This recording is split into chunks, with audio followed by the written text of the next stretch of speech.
Ladies and gentlemen, I want to welcome you to another episode of 100 Ways to Make 100K. And I cannot wait to introduce our next guest, Mr. Grant Johnson, the one and only. Listen. Okay, I'm very excited for this story. It hasn't even happened yet. And I'm very excited to introduce you guys because number one, Grant's been at the executive level since I could probably walk. Okay. So we'll start there. But you have to realize, like, not everybody has gone through the amount of things that he has. Not everybody has taken things to the heights that he has. He's brought a company from an idea to public, started even new things, partnered with race companies, and is about to roll something out across the world. Ladies and gentlemen, Mr. Grant Johnson. Hey, that's quite an intro. I love that. Thank you. Hey, Glad to be here. Hey, I'm happy to be here as well. Thank you so much for taking the time to share your story with us, share your story with the audience, and I can't wait for them to hear it. I know I got a little bit of a glimpse, but I can't wait to tell them. And I can't wait to dive into some of the nuances. So maybe we could start at the beginning. Like, who is Grant? Maybe you could share some of the things that happened in your life, like early stages that kind of make you you. You know, maybe let's start with like childhood and growing up. Sure. Well, growing up, I was born in Edmonton, Alberta. Okay. And funny story, people talk about cold weather, this and that. And I say, I remember when we used to get cold days off school. That's when it dropped 40 below zero because you would die if you were outside at 40 below zero. So, I can remember those days. Moved around quite a bit. Went from New York, went from Edmonton to New York. I actually saw the Ed Sullivan Show live, if you know what that was. I saw when the Muppets were introduced live. Wow. I was in the audience. So that was pretty cool. That's when also the movie Where Were the Lights went out, and Taking a Pelham went to. I lived in New York at that time, Pelham, New York. Wow. Then we moved back to Oakville in 1969, and my mother sent me to school in a suit. My first day back to school. So I got in a fight first day back, coming back to school in a London fog raincoat. And I grew up mostly in Oakville, okay. Which is where we are now. I, of course, went to university in London, Ontario, University of Western Ontario. Okay. And in high school, I was MVP of the track team. Played football. I was not a particularly good football player, but I was very quick. I had very aggressive tendencies. How are you speed-wise these days? A little slower. I've got arthritis in one knee, so that slows me down a little bit. Okay. But I am 64, so if I'm not superhuman, but working on it. Yeah. Well, if you want to race, let me know. I think you'd beat me. Yes, I'll put a 50-pound backpack on you, and then I'll give it a go. All right, deal. So yeah, then I went to Western. I was still very much into athleticism and athletic pursuits. I was too small to play football at the university level unless I wanted to go on the needle, so to speak. And I was introduced to rowing, and that I embraced it. I loved rowing. It's a bit like being in the military, frankly. You're on the water 5:15 in the morning, and you're with the same people every day, and you can't drink, you can't smoke. I never smoked anyhow, but it's very regimented, and you had to, come back from rowing, get to school. So there was just no time for anything else, and I loved that. But I learned a lot about that. I remember the first time late for rowing practice, 100 jump squats. Wow. I can remember our first rowing race. It came off the water. We didn't win. My coach, we really tried our best. He looked at me and said, "Did you throw up?" I said, "No." "Did you pass out?" "No." "Well, then you had more. You didn't give me everything." Wow. So that's, that really, it stays with me to today. That there's always something more. Interesting. Always got more. Never stop. You never give, because you don't know what the other person you're competing with, they're also suffering. Yeah. You don't know who's going to break first. So you never stop. And I've embraced that. That was profound in my upbringing. My father, who became the president of Prudential Life Insurance, he was a huge man. He passed away a couple of years ago. My condolences. He made it to 92. Nice. And he had some hard living years. He was, back in the 50s, it was cool to smoke. So he smoked. And that definitely played a part.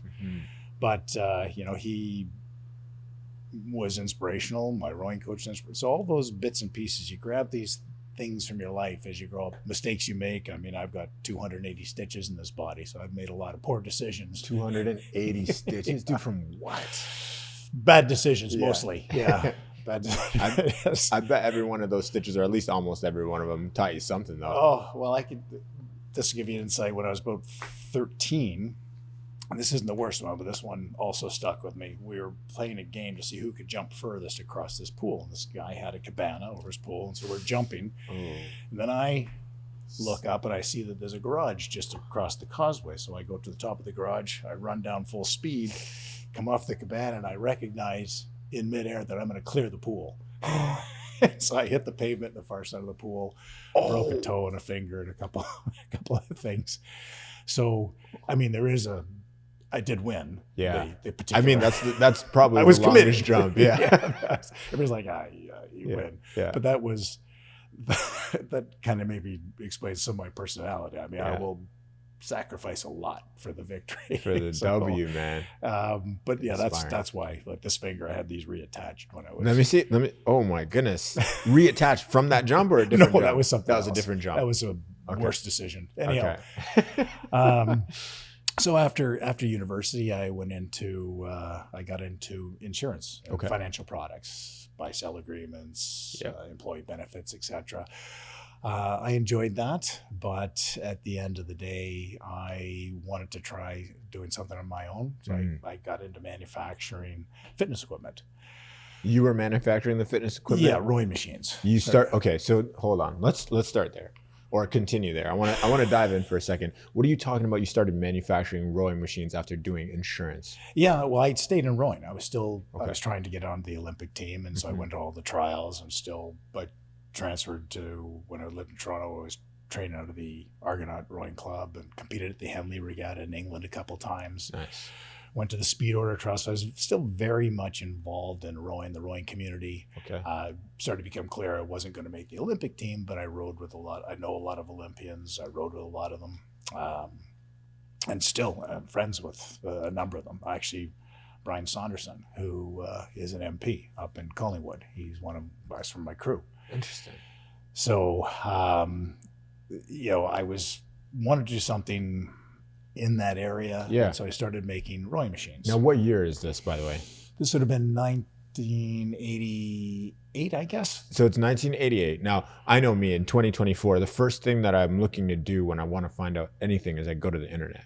So at this time, there's no internet. Yeah, like, what are you doing? Yellow Pages. So you're in Yellow Pages. Like, how do I manufacture? Like, how do you even start that search at the time? Well, I had been training on rowing machines. Concept 2 was the rowing machine at the time. Okay. And I was on them literally every day sometimes for an hour a day.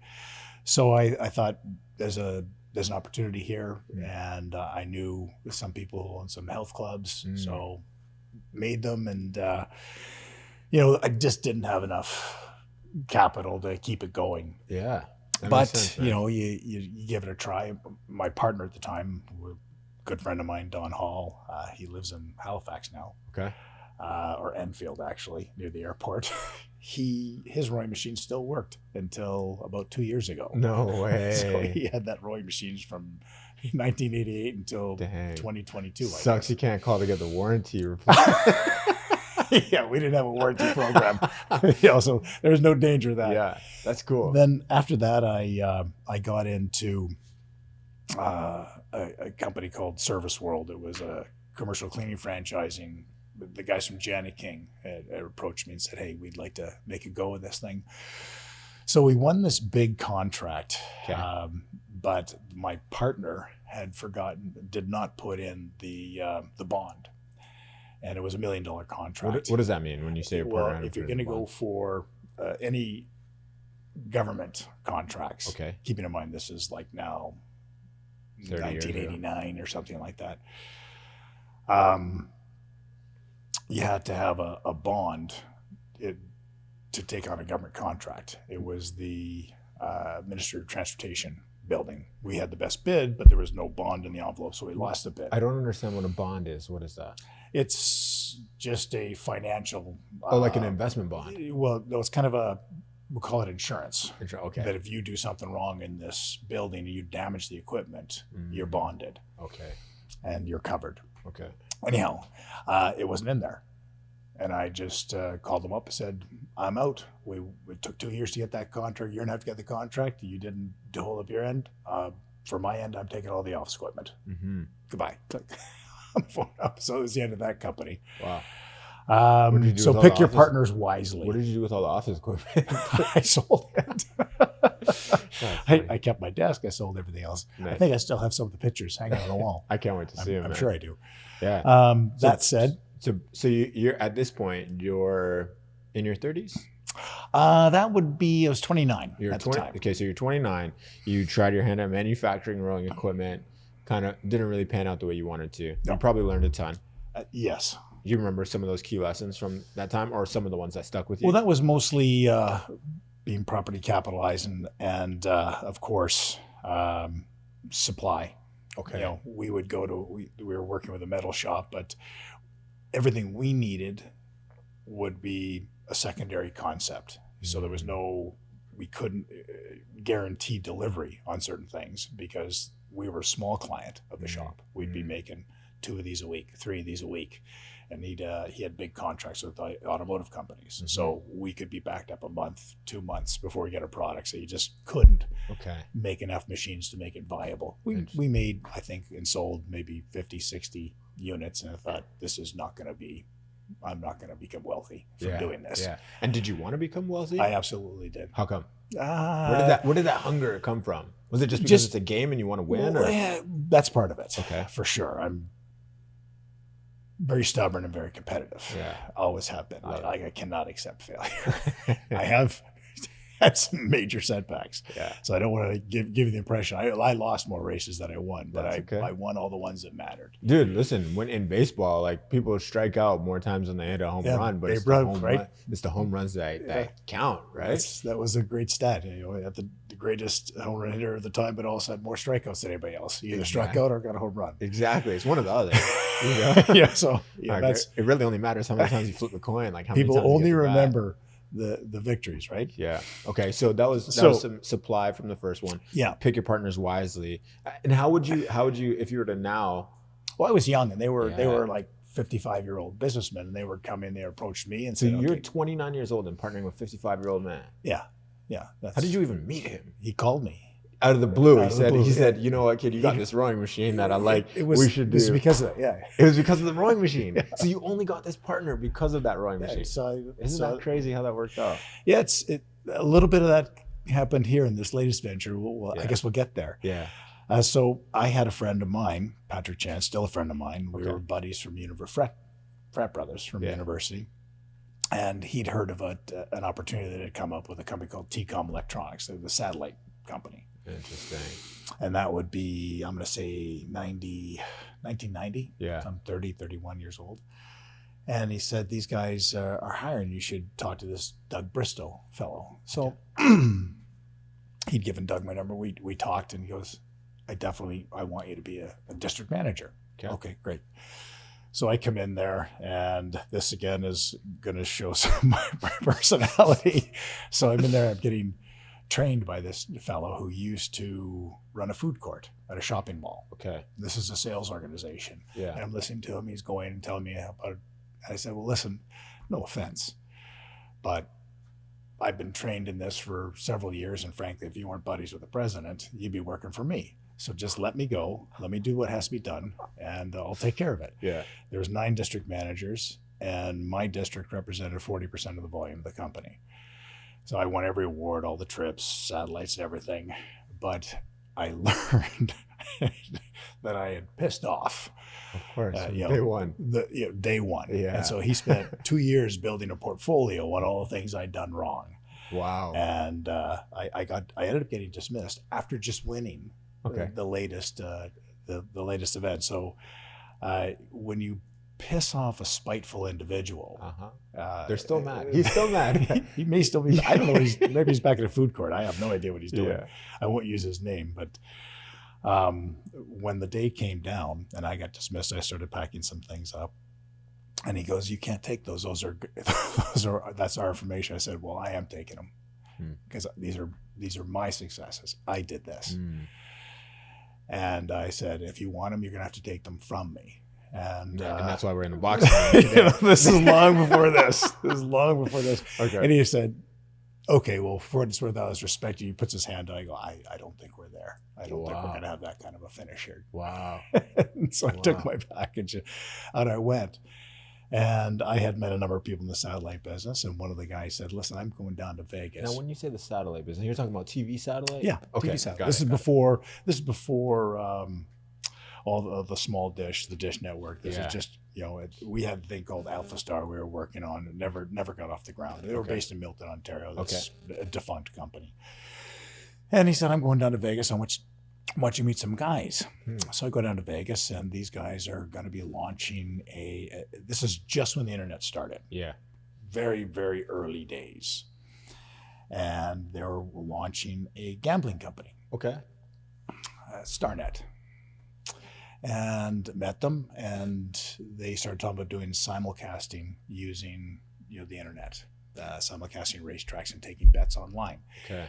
Full disclosure, it was primarily a porn company initially, but porn and gambling built the internet. They go hand in hand. Well, they built the internet. Yeah. I mean, people who deny it don't really understand how it all got started. Interesting. So I said, yeah, I'm very interested. And the guy pulled me aside. He goes, well, everybody else is in the porn side. And we need people who clean up well. Let's just put it that way. They can talk to the corporate world. Yeah. And I said, I'm super interested in this. So you were the guy. I was the guy. Okay. It was me and this other fella. All right. And we were the talking heads, so to speak. And this company ended up going public. And from concept to at the end, it peaked at $1 billion market cap. Wow. And this was, that's where, when you asked, that's the company I made my first 100,000 a year. That's also the company I made my first 100,000 a day stock options. Okay. And that would have been 1998, I guess, by the time. 1998. Okay, I was 5. That's when I had my first $100,000 day. So that was pretty exciting. And it was involved in the gaming, gambling. This is the early days. And you're in Vegas. It was in Vegas almost. They sent me to Vegas so frequently. I said, I'm not going to go unless you start paying for my wife to come down. Because she's sitting there. Yeah, of course. So my wife ended up coming to Vegas maybe 20, 30 times in those years. Not bad. Not a bad gig, man. I was such a regular at some of the places that they just knew me. I just walk in, hey, there'd be a rum and coke at the bar, or if they'd have my table set. It was a lot of fun. And is that your drink of choice, the rum and coke? At the time it was. Okay. I don't drink liquor anymore, just beer and wine. Okay. I don't know why, really. I think I had my fill. I hit my quota. So, so that was the first. That was first big. That was Vegas. Yeah, that was Starling. And then what? This is right during the that was StarNet. StarNet. It was during the .com era, and I left and started a company called HealthNet. And this was a company where we built an enterprise software platform where we could connect distributors and retailers. So, because a retailer could only have maybe 500-600 SKUs on their shelf. Okay. But the distributors would have 20,000 SKUs. So we'd build this website where you could go.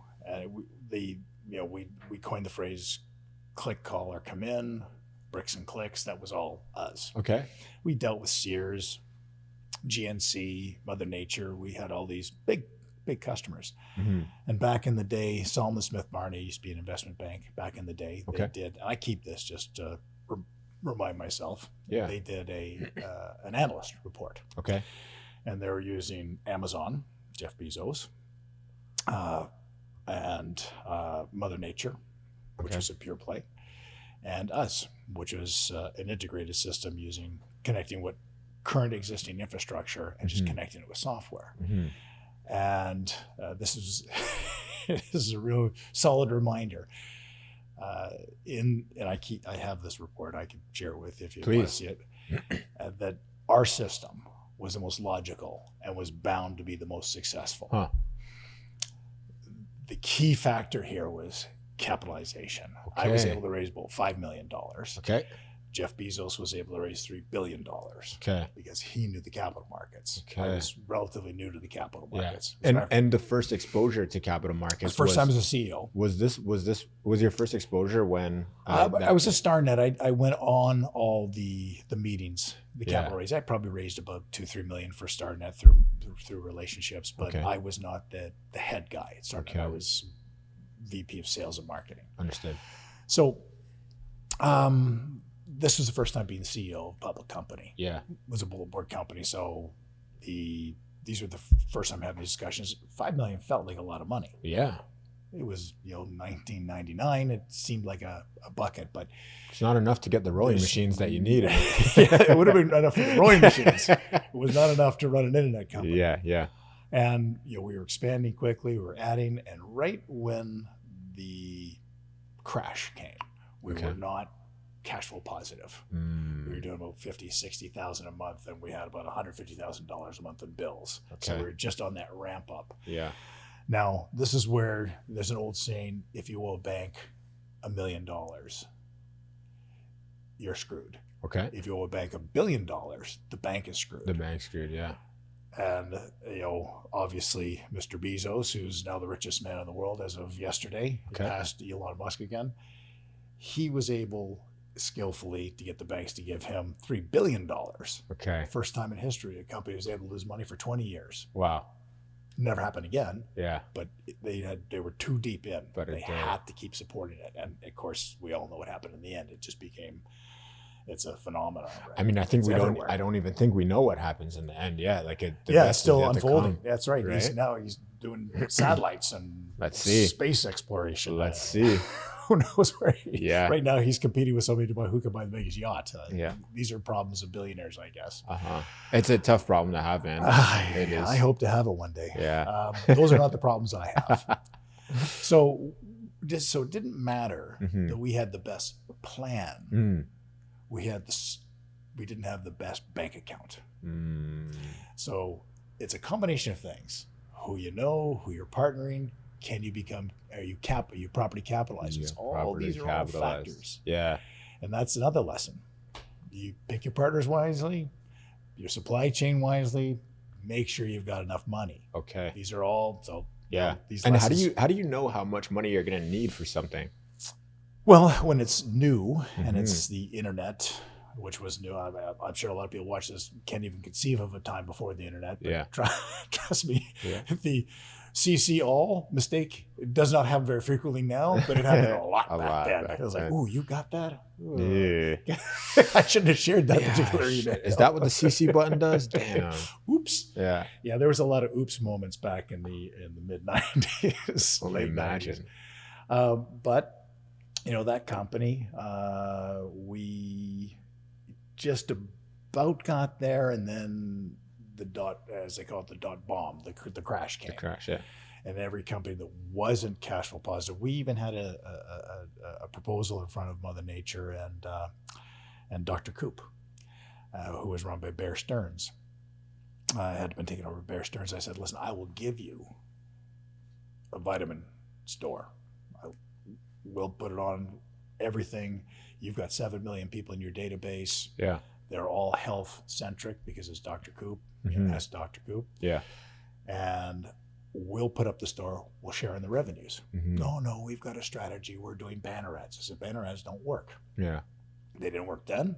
They don't work now. They don't work now. No, we've got our strategy. This is Bear Stearns. Okay. That no longer exists as an investment bank. So that was just a missed opportunity. And the reason they didn't do it is I didn't have enough street cred at the time. I'd never dealt in the big leagues, right? I hadn't dealt with the tier 1 banks. Okay. So I'm just kind of a startup.com. Yeah. New guy. You're a new guy in town. Yeah, nobody. Okay. I was 39. Yeah. So I did have a baby face back then. You still got it. Yeah. There's some skid marks on this one, I'll tell you that. Oh man, the pool wasn't as friendly as it needed to be. More hair. Actually, I'll show you a picture. I used to have hair. I've got it on my phone. I'll show you after the interview. Deal. I had a good, big, healthy fro. I can't wait to see that, man. Oh my gosh. Anyhow, I digress there, but it's okay. Yeah, so we didn't make it. Yeah. At the end, So you jump out for that rope and you missed it. And you miss. And just We like went down. that, you're over a pool, Yeah. And broken toe. I went bankrupt. Okay. Personally. This was the first bankruptcy. It's the only bankruptcy, okay. but I leveraged my house to finance the company. Wow. To make, so that people could make payroll. Okay. They had their cars and their houses, and I have some regrets about that, of course. And the government explained to me that they're going to bankrupt me to teach me a lesson, because I should have used that money to pay all my taxes. I said, well, I was supporting 50 families. Yeah, and their taxes. They said, that's our job, not yours. It sounds like the food court guy started working and the government came back. Could be. No, I know all the names of the guys of the government, and Yeah. I'm hopeful that, because they were much older than me, I'm hopeful they've all passed by now. But there's two groups that should scare you: organized crime and getting on the wrong side of the CRA. Yeah. They're not the same thing? No, I'm joking. Okay. Cut that part out. Don't put that out there. Whatever you do, I still have to deal with them. I know. Goodness. That after that, I kind of pulled in my horns quite a bit, as you can imagine. Yeah. At that stage, I had 4 kids. Yeah. All of them under 4. Wow. So it was a lot of stress. We imagine. lost our house, and so what happened? Like that's probably a tough chapter, man. It was a very tough chapter. Yeah. It was a couple of years. We moved. We were in BC at the time. Okay. All 4 kids are born in Vancouver. Moved back to Oakville, and actually, I was in BC. I was approached by a group, Swiss Medica. Okay. And they were selling a health product. It was packaged product. Okay. And they probably knew you from the They knew me from the last project. Okay. And they reached out and said, hey, we saw what you did, bummer, but you understand, distribution and manufacturing. We've got a product. It was called O24. It was a topical analgesic. Okay. All natural. I don't have a clue what a topical analgesic is. Thinking to 8535 rub, things like that. That's probably a name or Lakota. Understood. And this was an all natural one. Okay. And I still deal with the scientist, in fact, but I said, yeah, let me try it. I liked it. It worked. I thought it worked really well. And we started the company Swiss Medica. Mm-hmm. I was the president, so I answered to the CEO. He was a capital markets guy, a chartered accountant. So now you're ready to go back to the investment bankers, capitalized now. Yeah, we raised quite a bit of money. We got launched. We were the number 1 selling analgesic in Shoppers at the time. I think we won that award. We were the number 1 new product for the Arthritis Association in Florida and California. Won an award for that. Mm-hmm. We won an award with the fibromyalgia group. So we won lots of awards. But I was on the phone I had the head of the Arthritis Association in Florida and the buyer for CVS, mm-hmm. which Walgreens, CVS, 2 biggest chain drugstores in the United States. Yep.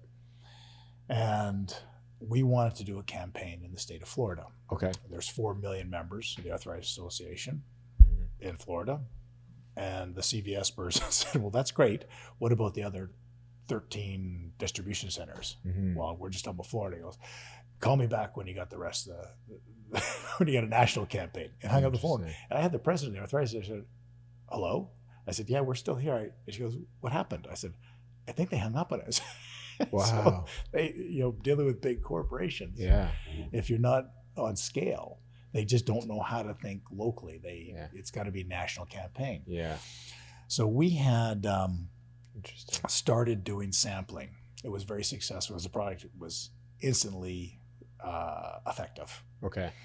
So we had. This is the same number one topical, or is this a new thing? This is the O24, and so we started putting it on a postcard, and we had an ad campaign. You hot melted it on and sent it out.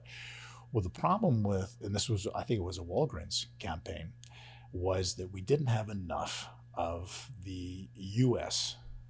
Packets. All the product was made in Texas. 100% of it was packaged, made in Texas, but the Canadian ones had French on the label. Okay. And so we said, okay, we'll just hot melt. We get enough Canadian samples, put those on the postcards, get them out there. Mm-hmm. And lo and behold, I get a phone call from the FDA enforcement department. Mhm. And we'd like to talk to you about these illegal samples. I go, what illegal samples? She goes, you've got samples with French on it going to American citizens. Oh. I said, well, they're all made in Texas. Yeah. We just didn't ship them from Texas to Canada. We just had them put on the plane. He goes, you're endangering American lives. I said, how am I endangering American lives? It's made by Americans, packaged in America, mailed to Americans. She says, well, there's confusion on this label and you might endanger somebody's life. I said, have you ever heard of Noxzema? It's got menthol in it. And she said, buddy, I can have all your product pulled off the shelf today. Wow. So you better stop this campaign. Wow. I had to go hire a political lobbyist at $50,000 Wow. to get this person off my back. And I said, why is this? He goes, well, have you ever heard of the saying that they can come to your house and shoot you and charge you for the bullet? That's the government, because you just can't get offside with the government. Wow. You got to play by their rules. Interesting. So again, another lesson learned, Yeah. an expensive one. I can imagine. But in the end, it stopped our campaign. Mhm. And so the company stalled. Mm. And we couldn't get the distribution out. And, you've got to do all this listing fees and pay on scan. We don't want to get into it, but you learn a whole lot about it. Mhm. And packaged goods, there's a lot of logistics. So I Yeah. learned all about the logistics of packaged goods. I already knew the online issues. Actually, that product is still sold today online. Nice. And it supports two families. They just run the online store. They just kept the loyal customers. Anyhow, I still use the product. Cool. And several of the boxers here still use the product. Huh. So I bring it in for the guys. Cool. Anyways, so that company it didn't go bankrupt. It just ceased operations. Yeah. It couldn't pay its bills. I couldn't get my paycheck. Mm. So moved out to Halifax because that's where my wife's family's from. Okay. And we moved there actually turned out it was going to just be a short piece, but it was 7 years. Wow. If you want to make retirement feel like extend your life, that's a good place to go because everything moves slow. It's beautiful in the summertime. We go every summer. Yeah. And but it's not the center for me making deals. It's certainly not a capital markets place. Of course. That said, You want to get in the ring. You're ready to rumble. yeah. That said, I had a fellow reach out to me. He was doing a project with the natives in Western Canada. Okay. The Philo-Hill tribe, just outside of Regina. This is back in. This would have been. Regina, Now we're flashing forward. We're at about 2008 now, because Swiss Medica ran 2005 to 2008. Okay. So I'm in Nova Scotia in that time, just doing some general sales consulting with the 024 guys, still doing some work there. And he reached out to me, I guess it would have been about 2013. And I was getting pretty hungry to get going. Get back. I was clearly not going to be staying in out Halifax, dude. No, just, I was in Windsor for the last 3 years, and it feels like it's moving in slow motion. And I'm like, okay. One of my best friends from Windsor, and he doesn't go back there very often, just to see his mother. Yeah. Unless you're in the salt business, I guess. Yeah. Or I don't know. Something. Whatever it is, it's not the business for me. Yeah, I know that. Well, that's Halifax. I mean, if you want lobster and you want a beautiful place in summertime, Go there. That's the place to go. If you want to go there in the wintertime, just don't go. Don't. Yeah. So this tribal thing, what they wanted to do was set up, and I'd learned this back in the day when we started StarNet. Okay.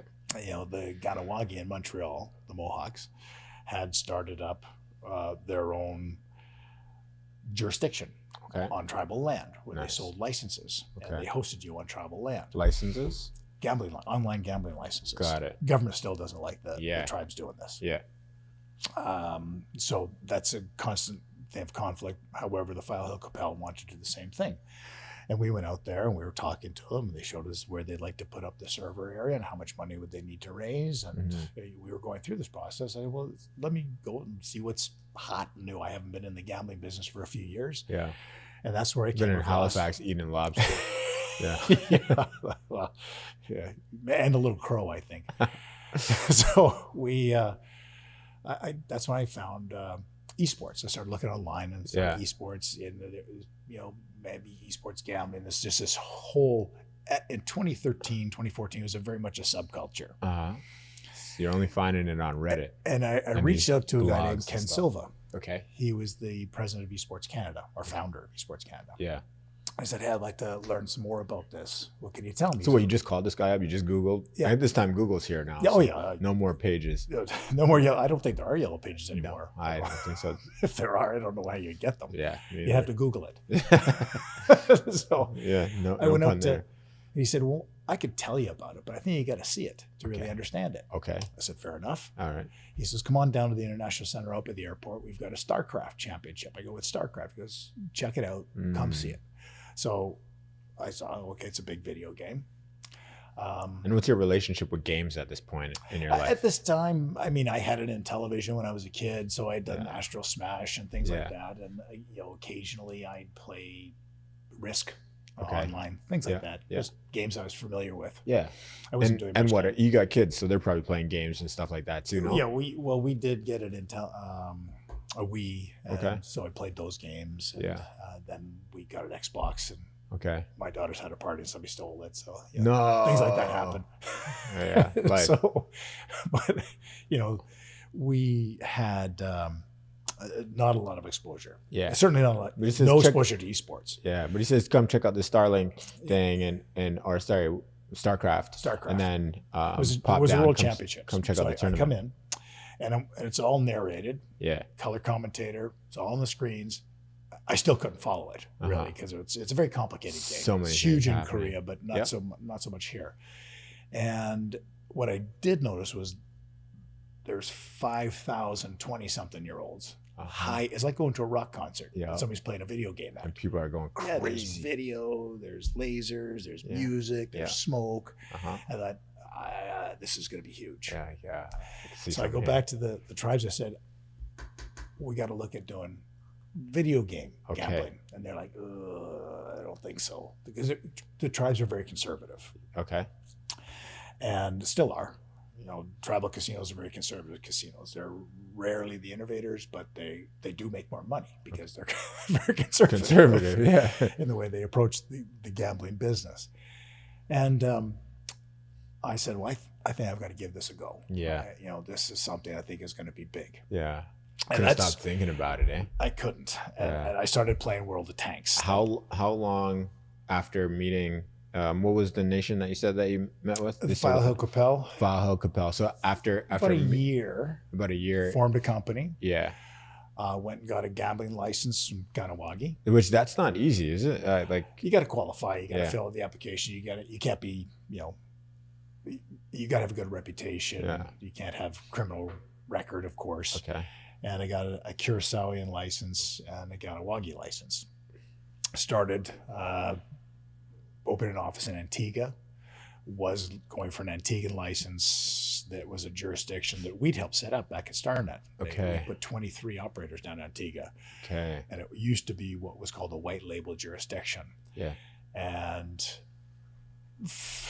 by 2014, 2015, it had more or less fallen out of favor. UK, the big jurisdictions had started embracing online gambling because taxes. Okay. It was a big revenue. It is a big that's why Ontario just embraced it. Yeah. Big revenue generator. Okay. You can't watch TV anymore without seeing a gambling ad. Yeah. Certainly not sports anyways. Yep. And so I went and got the licenses, went and got a pink sheet company, cleaned it up, turned it into an OTC QB company, reporting company. So I went and bought a pink sheet company and cleaned it up. So you bought something that was like basically non-report. Yeah, it's a non-reporting listed entity. Okay. How do you find those?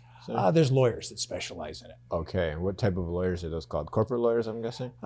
Securities lawyers. Securities lawyers. Okay, got it. Yeah, so Canada and the U.S. there's literally hundreds of them. Yeah, that and they would be able to direct you to shells for reverse mergers. So I had an entity. We have an M&A guy coming up on the show in a couple weeks. Okay, well, he'll know a lot about that. Good. So I had an international business corp in Antigua. Okay. And I reversed that into this company. That company issued me a bunch of shares in exchange for bringing in the Kanawagi license, bringing in the Curacao license. Okay. So you had the licenses before you had the business. Yeah. So because I was going in this direction, I was committed to this direction. Yeah. So rolled those in, got the stock, cleaned it up from being pink to being, which has been non-reporting to reporting. Okay. So we had to get it audited. Yeah. And it was public. The company was public already? Yeah. Oh, cool. So it had originally been set up in 2009 and had, I think it was called Virtual Closet. Then it was going to be DK Cytopharma. It was going to have a Chinese firm vended into it. And that's when Chinese companies listing on the U.S. exchanges was a huge thing. And 2009 kind of fell out of favor. So it just sort of stopped and stopped reporting. It went from being reporting to non-reporting. So we backed my company into it and then cleaned it up, got it reporting. Okay. So did all the financials. Then it went up onto the QB. Then I had to go raise a bunch of money, friends and family.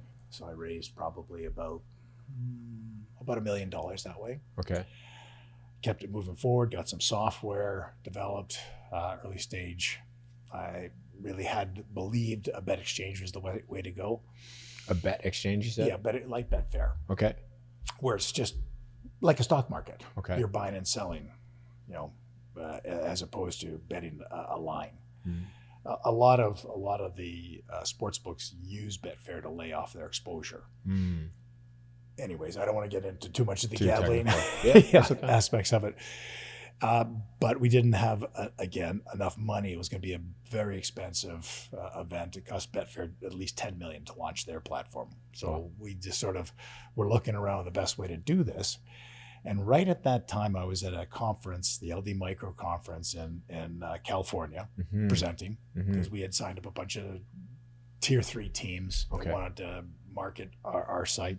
Okay. And that's when the PASPA moment took place, is when they legalized online gambling in the United States. Now, so let's go back for a second. So tier 3 teams to help promote. So talk to me about that. Tier 1 would be FaZe Clan, Cloud9, Liquid, the teams that you're familiar with. And this is still esports. This is still esports. Okay. So we had tier 3 teams. Yeah. My Revenge and some mostly European teams. Okay. Which, again, I was still learning a lot about esports on the fly, of course. I just knew the audience was ballooning. Yeah. And so a tier 3 team, really, they have their audience is mostly friends, family, and enthusiasts locally. Yeah. So we had 60 of these teams sign up that they wanted to work with us. So we were starting to get some momentum. And then, as I said, I was at the LD Micro Show, and I got a call from the guy working with us with our IR program. Said, "Hey, I don't know if you've seen the news. The PASPA, the U.S. has approved online gambling, the initial stages." And I said, "Yeah." He goes, "I got some guys in New York I want to talk to you." Okay. So get on a plane. You're going to go talk to these investment bankers. Yeah. They didn't bring your wife. All of a sudden, they didn't cover your wife's flight. No, she wasn't on this trip. Thank God, I have a very special wife, 28 years. So still together. Awesome. And so I went and I had meetings literally back to back for 2 days with a bunch of investment banks. Yeah. And I had been contemplating, because I was really stalled with the QB, I was going to do a non-offering prospectus in Toronto and list on the TSX, excuse me. And we were working with a Toronto securities attorney who I went to school with. And we were trying to put this whole thing together. Relationships, man. And always relationships, right? Yeah. And Steve Stein was the gentleman at Jay Gunner. And I remember the conversation. He goes, "No way this deal goes to Canada. This is going to be a NASDAQ deal." Because it was the first esports and the first gambling deal his firm had. Okay. And the NASDAQ is just bigger than the TSX or something? Yeah.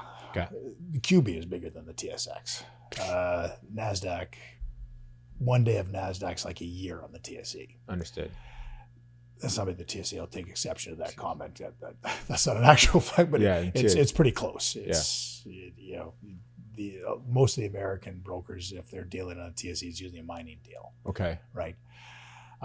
So just the thought of being able to be on NASDAQ, that was a whole new challenge. Unexplored territory. It's the big leagues. Right? Yeah, and you're like, and since like, day one, you've been ready to go to the big leagues. What do I need to do here?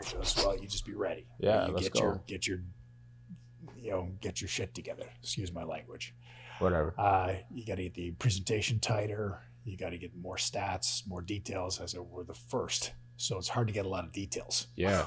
On this, they but don't have any. Here's the way we can just show projections based on the growth.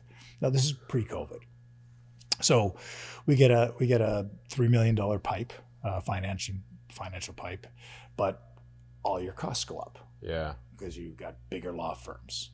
The banks take percentages, of course. Stakes are higher.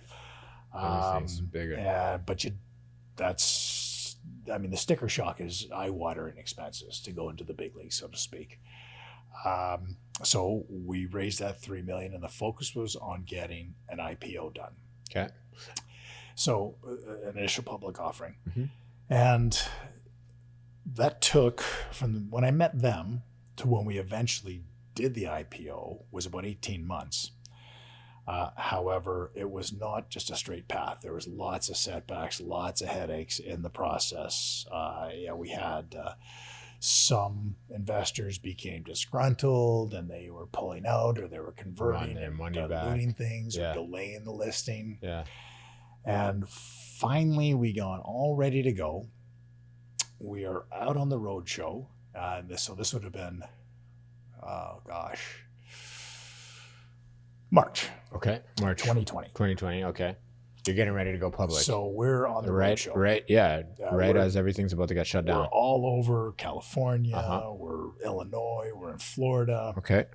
I think we did 8 cities over 10 days. 8 cities, 10 days. That's insane. Okay. And, I'd be going in between meetings in the car. So the bank sets up the road show, and it's exciting as hell because you're in this limo, you're pitching a deal, and you're going to the next day. Dude. It's fast paced, man. And we had the whole deal subscribed. Yeah.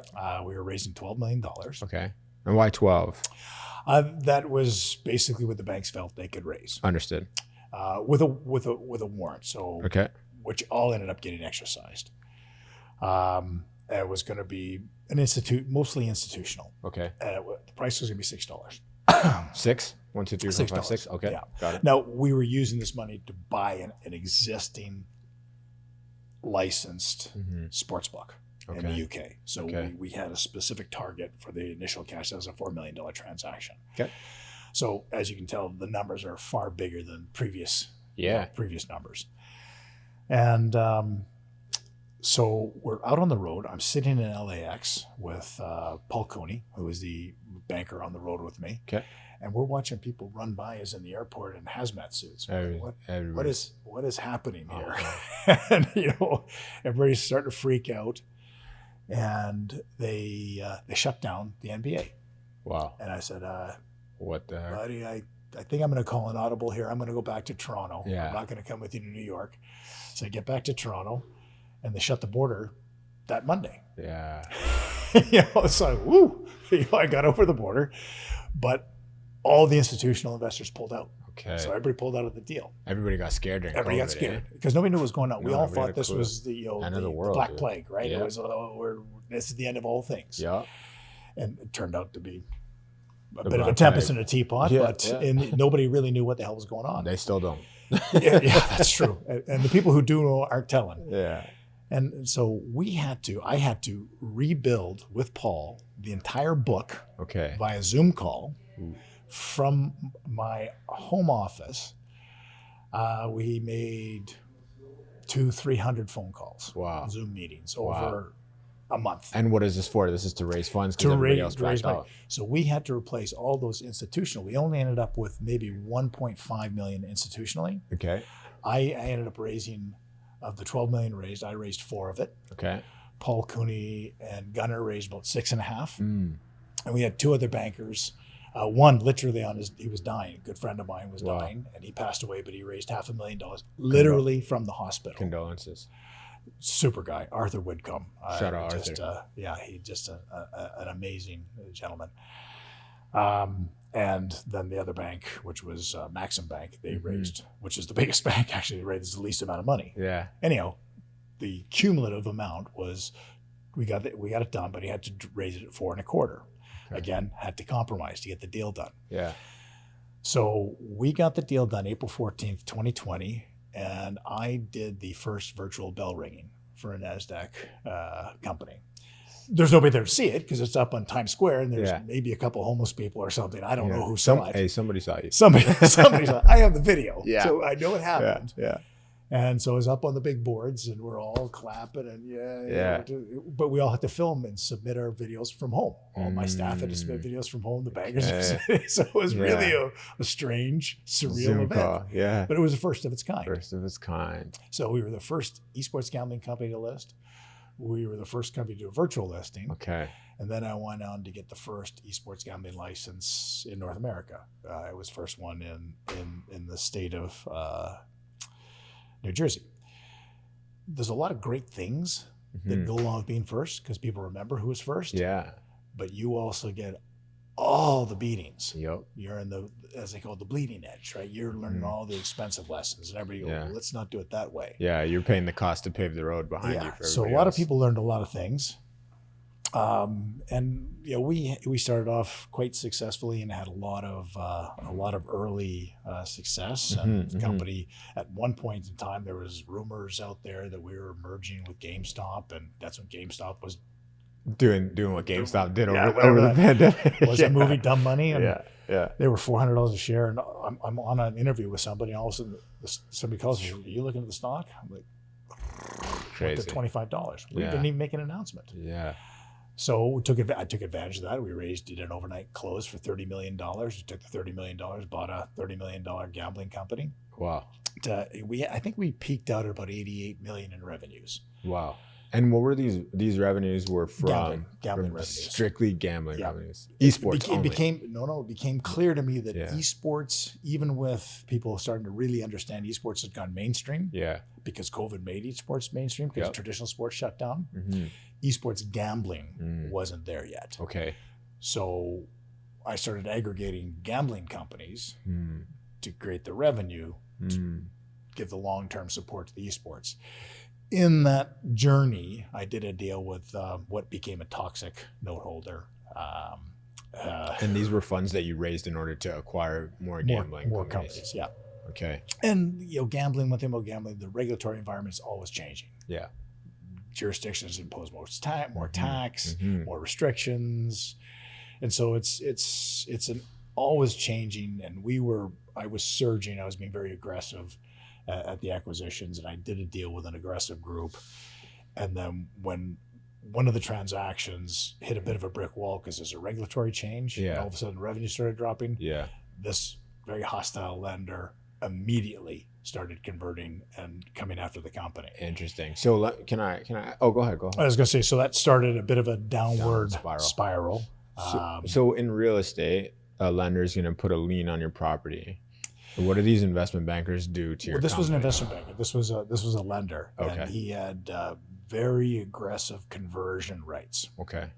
It was an errant judgment on my part. And our banker had talked me into it. I thought, this is a great guy. You'll love this guy. Okay. And, think we should get him on the show or what?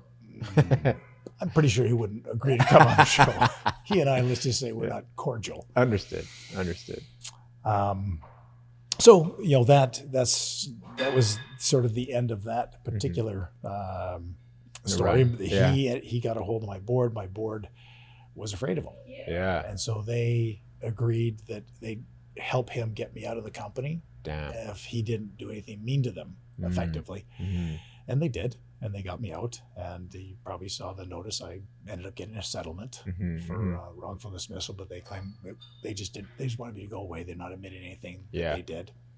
Okay. It was a lot of money. So if it didn't do anything wrong, I don't know why.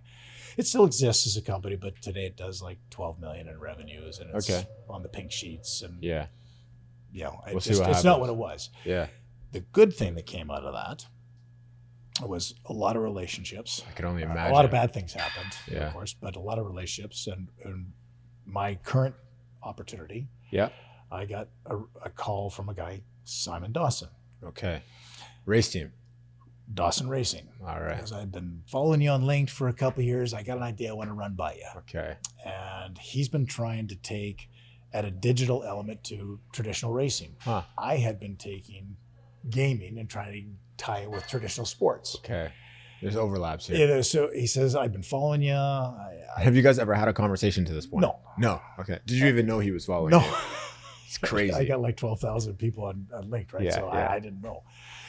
And so it is a very useful tool, for sure. Yeah. Networking is important. Uh-huh.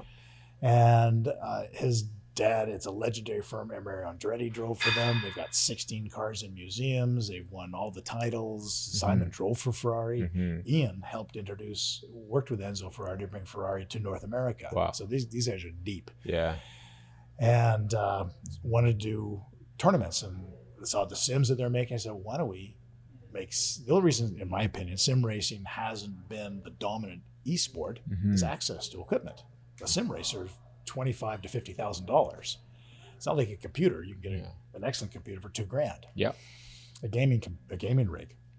So that's why we see esports has got billions of players. Yeah. Sim racing, it's now into the hundreds of millions. Most that's still console racing. Okay. Not on the Gran Turismo really drove the story home. Yeah. Right. Now that did happen. It didn't happen exactly in the movie, but it did happen. And I think that fellow still races professionally. So I said, why don't we do broad disbursement of the Sims, give access to everybody, and build the network up that way, tie those in with the pro teams. And Simon's like, that's 100% what he wanted to do. Yeah. They make the Sims. So talk about rationalize your whole supply chain. Don't have to worry about my supplier anymore because my supplier's his father. Yeah. You already know. It's no cool. more supply chain headache like last time. My financer, who I'm introducing Yeah. to them, they're investing in the technology of the race companies, Okay. rolling out a one-made series new energy source, Yeah. hydrogen car, in partnership with an OEM, Wow. financing them. They, in turn, are my investor. Huh. So my investment You're headaches, Gone. Your supply chain my headaches. partner's the best partner I've ever had. Yeah. My supply chain is my partner's father, and my investor, same person.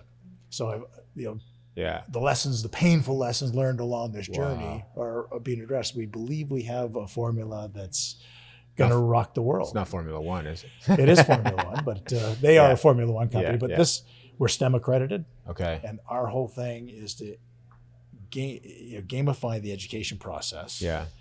Because we need to get that young audience Yeah. to let them know about these new emerging technologies, because there's a lot of groups that are not interested in non-lithium batteries. They're not interested in non-combustion engines. This is not a combustion engine. The car is made out of industrial hemp. It's recyclable, it's sustainable, and we need to get that information to a younger audience. Okay. So that's the whole plan. Yeah. And that's Race to Real just opened our office in Peekskill, Congrats. New York. Okay. Thank you. And we're Might have to come for a visit. We have a contract in place with Simon Properties, the largest mall operators in North America. So we do want to build centers in those properties. Okay. So once this financing is complete, we'll be deploying. We'll probably put one here, frankly, at the boxing club. Sweet. Which I joined 5 years ago. It's very therapeutic. Yeah. I think I mentioned that earlier. But there's bad days still. Not every day is a wonderful day. Come in here and I have names for each of the bags, depending on who I'm talking to that day.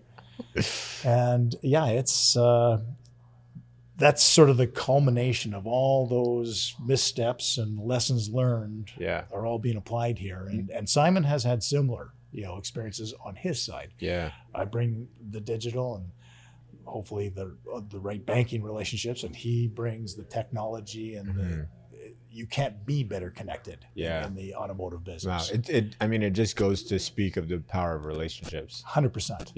And it's so funny when you think about it, like so many of these relationships wouldn't have happened if you didn't jump and try and reach for that rope and not get it. You know? So I think it's very important to thank you for sharing the nuances. Thank you for sharing the details in the chapters. And I'm sure like this only skimmed the surface. It would probably fill 6 of these films up. Yeah. But I tried to move through it fairly quickly. Yeah. But there's a lot of details, man. Heartache along the way. Now, so you said the partner that you have now is the best partner you ever had. It is. Outside of my wife. Yeah. 28 years, right? Yeah. There you go.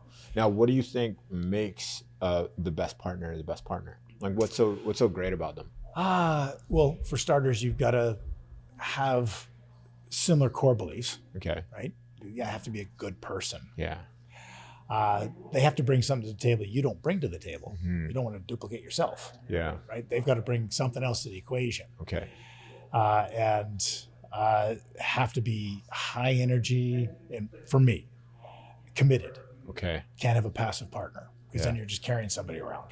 Right? Okay. So he's all of those things. He actually was an Olympic athlete. Okay.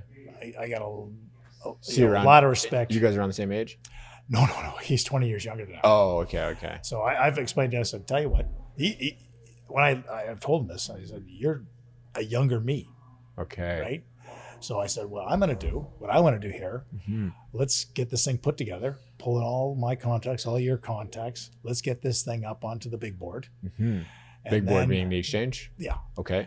And then I'll hand the baton. I'm the CEO currently. Yeah. And that's probably just because I've got more scars. Okay. Literally. emotional scars. And we'll get up there, and then you decide if you want to be the CEO of a public company, or if we're going to go in a search, and I'll sit on the board. Because everybody who's listened to me knows I've said this, there's only two reasons to be public. You're looking to raise capital, and you're looking for an exit strategy. If you got a third reason, you're a crazy person, because it is a misery to be. Yeah, it's like being a politician. I was gonna ask. I was wondering, like, what's the attraction with going public? Because ever since that, just those two things. That health, like that health. What'd you call it? It wasn't Healthy Planet. HealthNet. HealthNet, right? So ever since HealthNet and that experience where you were kind of like undercapitalized, it kind of seemed like you had this affinity towards these public markets. But I was almost curious as to why. Well, a lot of that has to do with my stubborn personality. I didn't get it right. I know I can get it right. Okay. Yes, the banks I deal with are bigger banks that I dealt with before. It's all making the first sense. Banks were not. They were like tier 4 investment banks, then tier 3 investment banks. Now these are large Top tier guys. 2. I've got a couple tier 1 relationships. Okay. But you have to be a certain size before the tier 1 banks. You got to be looking for 100 million plus. Yeah. We're not looking for 100 million. Understood. So it all builds. Yeah. It's like boxing. You gotta jump in the ring with a pro. I did, get killed. and I lost. I was pissed. I said, "Screw this." Well, it wasn't a pro. It wasn't a pro. Too far, too fast. Too right? fast, man. And I tried to block. I got hit. I punched myself in the face. I said, "Screw this game. I'm done." When you're punching yourself in the face, then you know it's not going to go well. Yeah. They didn't show you that you're supposed to hit the other guy's face. Man, they thought You should take some lessons here. They're better. Yeah. Okay. Deal. I'll be back for sure. But man, but yeah, it's so that the partner has to bring all those components. Yeah.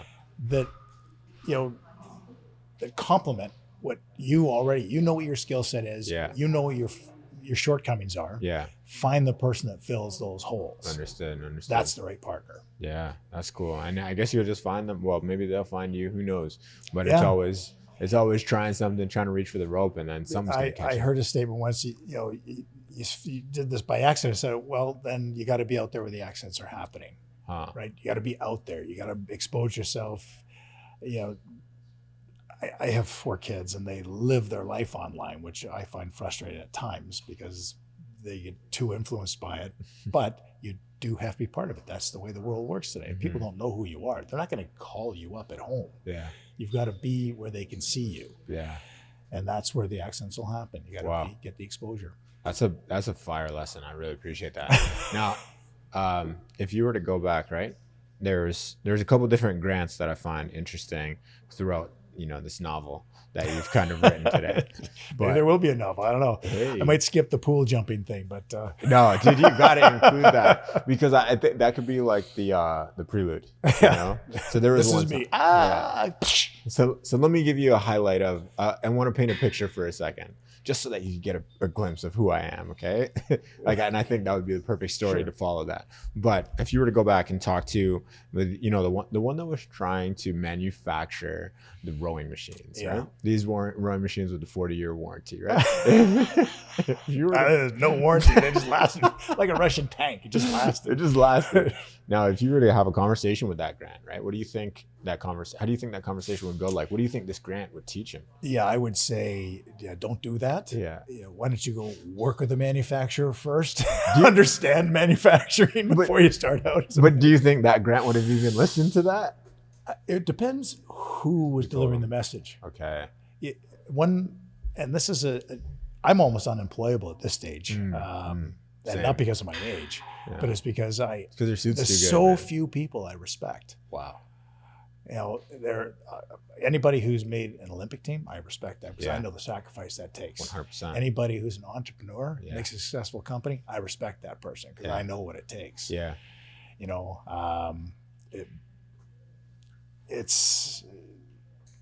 There's people out there, and we know these people. I'm not going to use their names here. That are billionaires just by accident. Yeah. I can't respect that person. You want the trench story? Yeah, you gotta have some battle scars. Yeah, where's right? the You gotta scars? earn it. Okay. People who've earned it, I respect those people. Okay. And so I would take advice.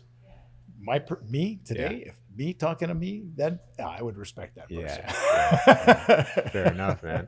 Well, I'm excited to see what happens with Race to Real. I think it's a really interesting opportunity that you have at your fingertips right here. And I think with the mix of experience, the mix of supply chain, the mix of capitalization, and all the factors that are at play right now make this a very interesting moment where there's all these good things kind of combining and colliding. And like, let's see what happens. I mean, the best is yet to come, right? Absolutely. So where can we find out a little bit more about you? Where can we find out a little bit more about Race to Real? Where can we find a little bit more about some of the things that are happening in your ecosystem? Maybe you could share. Well, actually, we've just launched it's a Web3 platform. It's racetoreal.com. Okay. And you'll get the updates there. You'll see where we're opening new centers. Okay. We have an app that'll be launching in about 4 weeks. Oh, nice. And through the app, you'll be able to see where the locations are. You'll be able to book. Awesome.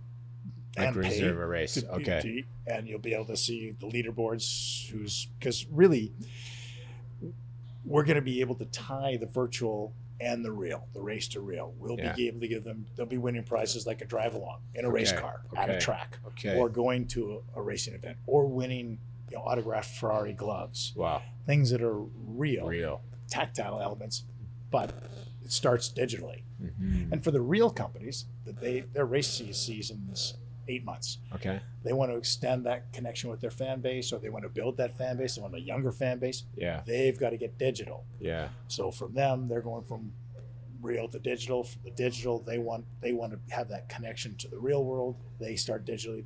We can even make Gran Turismo happen because the Dawsons own a race team. Wow. So you start with us, we can take you through that process. We can do that. We can do that for any race team. Yeah. It's literally, you've got the whole pipeline. Exactly. From like the first touch and first exposure all the way up to the final lap. Yeah. And like I said, we make the sims. Yeah. Not all the sims, but we make the racing sims that go with the cars. Yeah. And, so this is unique. Okay.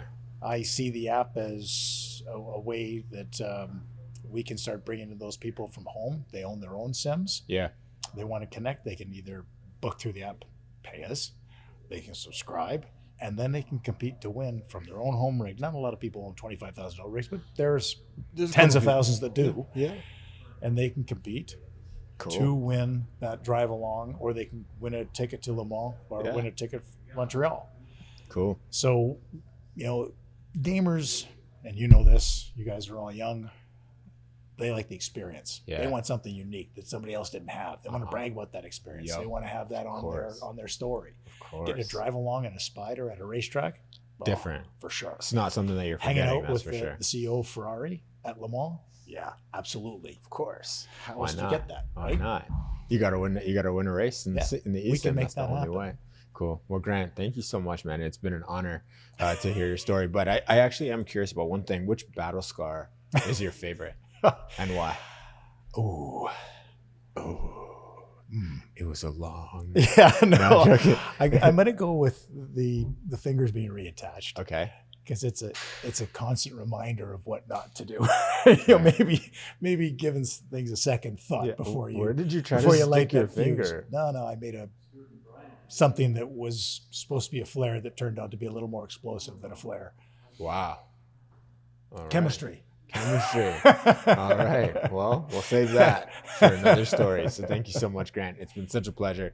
Once again, this is another episode of 100 Ways to Make 100K, where we learned how Grant Johnson made his first 100K in a year and 100K in a day. But if you really want to know, you're going to have to tune in to the full episode on YouTube. And honestly, just click the link below or click the link in the bio. You'll be able to tune in. Thank you so much. Once again, I'm your host, javon.ca. This is Grant Johnson for 100 Ways to Make 100K. We'll see you on the next episode. Peace.